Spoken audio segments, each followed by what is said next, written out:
Good morning, explorers. Happy Monday, and welcome back to another episode of More to Explore. Happy to announce that it is officially Fat Bear Week. I've got everything. I'm excited for it. I hope you are too. I've got my bear hat, my t-shirt, my mug, everything. Uh, and we just wrapped up Fat Bear Junior on Friday. The main bracket will be revealed later today, and voting begins tomorrow. Personally, this is my sixth Fat Bear Week, but let us know in the chat if this is your first Fat Bear Week, your fifth, your 10th. Hopefully we have some newcomers, and maybe somebody even just sent you this video and you have no idea what Fat Bear Week is, but that's okay, because today we're going to take you, we're talking all about Fat Bear Week, so this will be your guide to Fat Bear Week 2025. So my name is Brian Bird, and to tell us all about Fat Bear Week is the creator himself, Mike Fitz. Mike, happy Fat Bear Week. Happy Fat Bear Week, Brian, and happy Fat Bear Week to everybody who's watching and listening around the world. And I know everyone can't see Brian right now, but I will confirm that, yes, he does have his bear hat and shirt and mug with him. So we're happy to have you along for the ride today. If you're new to explore.org, welcome to the community.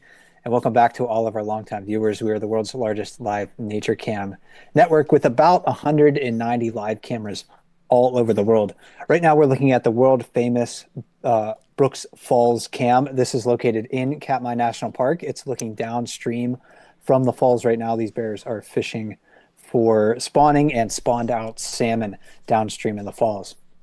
Like Brian said, if you have comments, drop those in the chats. We'll be happy to look for those during the program today, and of questions, of course, too. So maybe we'll have the opportunity to answer a few of your questions.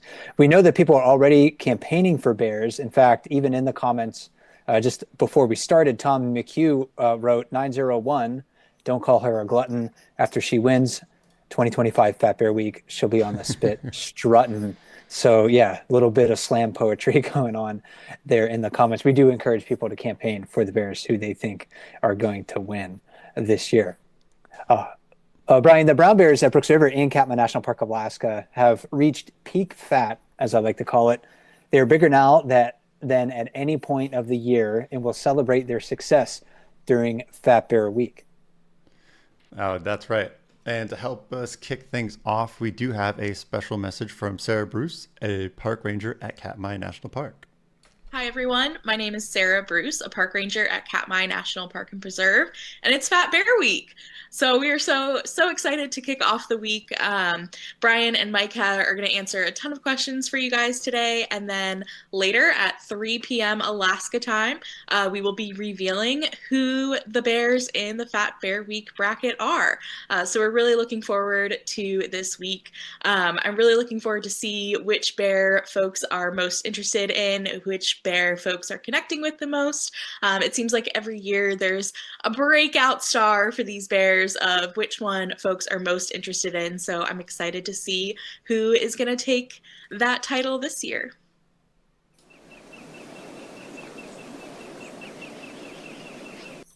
All right, Mike. So getting with all the questions that people usually ask about Fat Bear Week, but let's take a step back. And before we get to Fat Bear Week, we need, of course, fat bears. So why do bears get fat?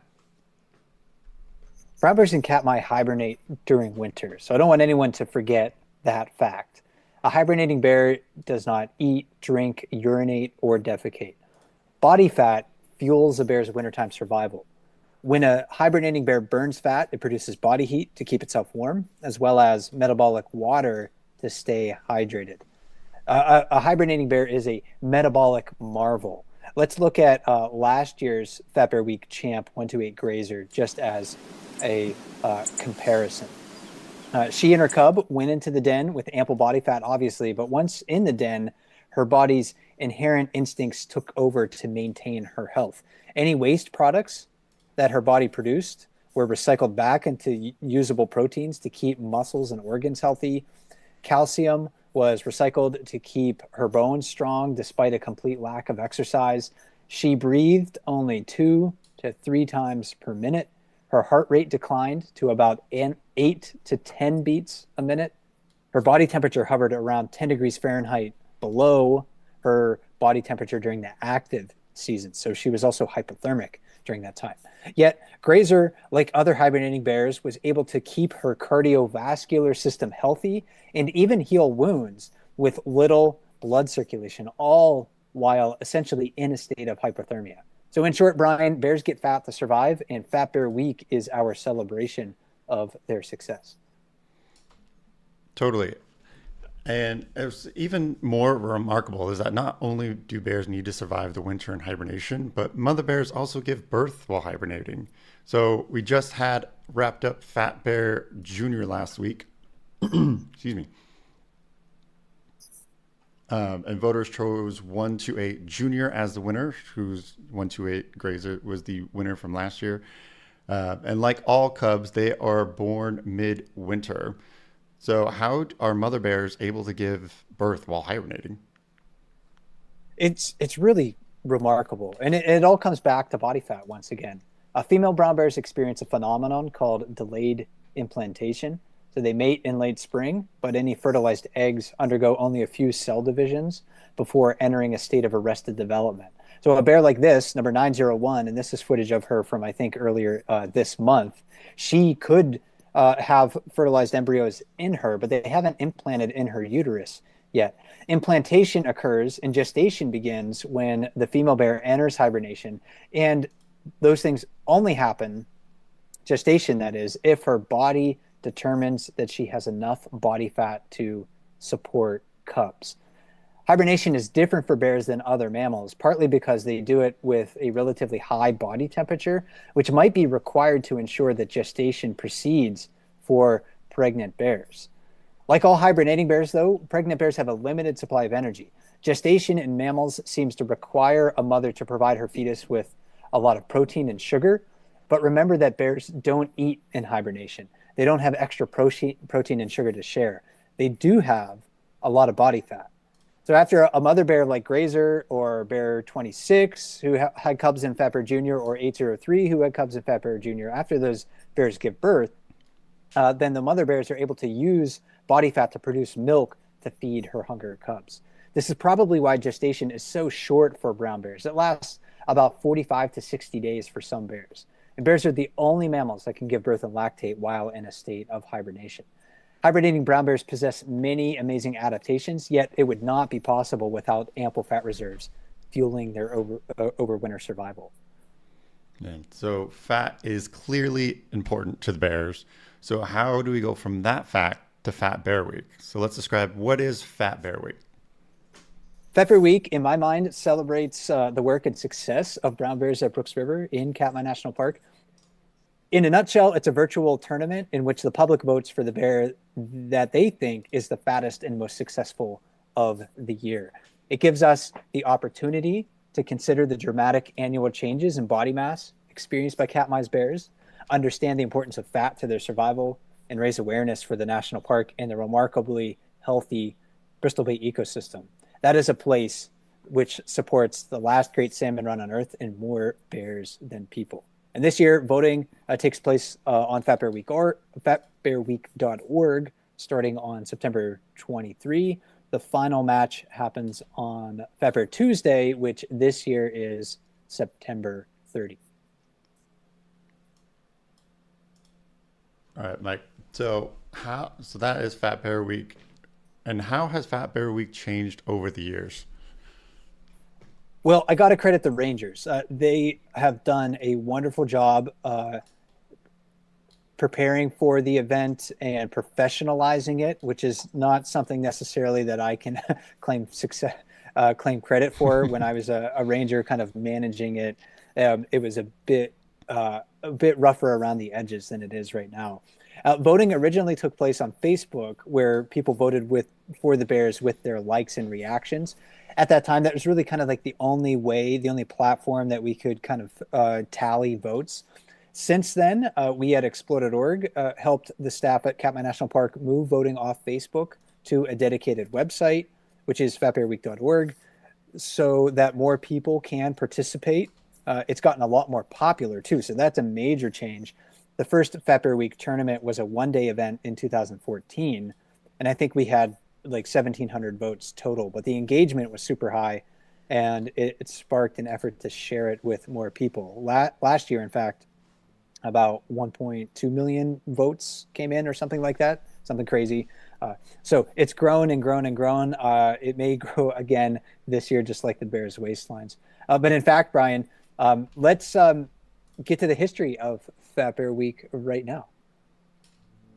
On a chilly September day at Brooks River in 2014, I scrolled through the Bear Cam comments on explore.org and stumbled upon 2 photos posted by a viewer. They were images taken from the webcams of the same bear, only from different times of the year. The early summer and late summer comparison highlighted the bear's dramatic change in body size. I can't remember who posted the photos or which bear was featured, but I do remember thinking, wouldn't it be fun if people could vote for the fattest bear? Little did I know how popular that idea would become. This is Mike Fitz with explore.org. Here is the history of Fat Bear Week, the fattest tournament on Earth.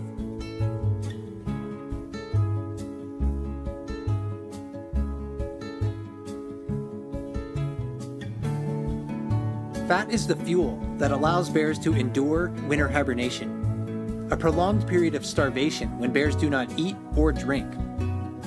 In the Brooks River area of Katmai National Park, bears gorge on summer's bounty in their attempt to eat a year's worth of food in about 6 months. Large bears can gain a few hundred pounds in fat before they retire to their winter dens. Originally, Fat Bear Week wasn't a week at all. I brainstormed how a Fat Bear tournament could work with 2 of my fellow park rangers, Aaron Kamier and Landis Ehler. We decided to host a one-day event. Fat Bear Tuesday was held on September 30, 2014, with voters choosing Otis as the winner over the elder female bear, 410. At the time, Katmai National Park had perhaps 3,000 followers on social media. But the engagement and reach of the inaugural Fat Bear competition was so great that I decided to expand the event so that more people could participate. The first full-bodied Fat Bear Week took place October 7 through 13, 2015. The beautifully plump Bead Nose triumphed over defending champ Otis. Since then, Fat Bear Week has ballooned along with the bear's body mass. In 2021, the tournament included a new category, Fat Bear Junior, and Fat Bear Week garnered almost 800,000 votes. The legendary Otis triumphed once again for his unprecedented 4th Fat Bear title. Fat Bear Week's popularity has continued to grow. About 1.2 million votes were cast in 2024 when the fearsome female, nicknamed Grazer, won her 2nd Fat Bear Championship and became the first mother bear ever to win. Each year, Fat Bear Week is featured in dozens of magazine, newspaper, and website articles. It even won a Webby Award in 2022. But the true winners are 2 of Katmai's strongest competitors, the bears and salmon. Fat Bear Week is an opportunity to consider the dramatic annual changes experienced by Katmai National Park's brown bears, understand the importance of fat to their survival, and raise awareness for the national park and the remarkably healthy Bristol Bay ecosystem, a place that supports the last great salmon run on Earth and more bears than people. Cast your vote for the fattest bear and learn more at fatbearweek.org. Brought to you by Katmai National Park, the Katmai Conservancy, and explore.org. And here we have the Fat Bear Week Hall of Champions. This is Fat Bear Week's 12th year. And one of the interesting things that we have this year is we actually, for the last 2 years, it's been the same bears in the finals. We've had 128 Grazer and 32 Chunk, with Grazer coming out on top both years. So Mike, what are some other storylines you're looking forward to for this year's Fat Bear Week? Well, I think both Grazer and Chunk are clear favorites to go to the finals once again, but every year, like, the tournament brings surprises. And that's part of the fun, right? If we knew who was going to win at the beginning, we might as well not even do it. So, Grazer, I wonder if she's pudgy enough for a three-peat. No bear has ever won 3 FEPR titles in a row. She could do it, though. I don't know. Chunk is also extraordinarily fat this year. There's a lot of other bears. Once we reveal the bears later today, I think people are going to be pretty happy with some of the bears in the tournament. So, I don't know how this is really going to play out. Grazer's definitely one of the favorites. She has this continued success, and that really showcases her adaptability and skill. And I think people admire that in her and why she's a clear favorite for the last several years. We also had an audience question, Brian, come in from Mary McManus, who is wondering how many years have you been doing Fat Bear Week? And I visited Katmai in 2007. So, Mary, I hope that last video answered your question. We started the first Fat Bear event in 2014, and it's ongoing until now. Maybe we crossed paths in Katmai in 2007 if you came to Brooks River. So glad that you had that experience. And I'm glad that you're able to continue your experience by watching the bear camps on explode.org. Yeah, totally. And Mike's going from the original Fat Bear Tuesday to now. This is 11 years later. You're going from, I think you mentioned 1,700 votes to last year 1.2 million votes. So, did you ever expect Fat Bear Week to become so popular? Absolutely not. I thought originally that it would be a goofy event that Katmai National Park hosts each year, and let's be honest, it is a little goofy still. So that remains true in a sense, but the popularity of it exceeds all of my expectations. So it's grown beyond anything that I thought it could grow into. But maybe that matches the girth of the bears in a way. One surprise, over time that has developed, and this is something that I didn't think would happen originally, just never really crossed my mind, is campaigning for bears. That was something that originated among the Fat Bear Week voters, and especially the Bear Cam audience, spontaneously early in the history of Fat Bear Week. So viewers started making campaign posters, which turned into a contest on exploded.org, and we had almost 600 entries this year, and these are just a few of the winners from this year's contest. So amazing creativity, amazing work. I want to thank everybody who participated and voted. I did look at each and every campaign poster that was sent in. Yeah, super excited. I love the contest, seeing everybody's creativity. So this year's Fat revealed later today, but one question that a lot of people have is, how are the bears chosen? Again, think about the profound hunger that motivates bears to come to Brooks River. The river and its salmon provide bears with the opportunity to satisfy that hunger. This also gives us a special opportunity to learn more about bears as individuals. Brooks River is unique in that it offers Katmai's bears a chance to fish for the very first of the year's migrating salmon in late June and July, as well as some of the very last opportunities to catch spawning salmon in September and October. Perhaps no other river on Earth offers bears the opportunity to fish in one place for salmon for so long. And we've seen bears fishing for salmon at Brooks River every day from late June until now at Brooks River this year. Most of the bears that use the river are seen at the river in both early and late summer, so we get to see their bodies change in preparation for winter hibernation. And brown bears can gain 2 to 4 pounds of body mass, or about 1.5 kilograms per day in late summer. Rangers are the people who generally select the Fat Bear Week bears from the candidates that meet a few eligibility criteria. So one is that a bear has to be present in early summer and late summer so we can see their change in body mass. Second, rangers need to get good photographs of the bears from those seasons to illustrate the changes in body mass. That means having an early summer and a late summer photo of the same bear. And then third, rangers consider a bear's story. Each bear is an individual with a unique story to tell about life and survival in the bear world.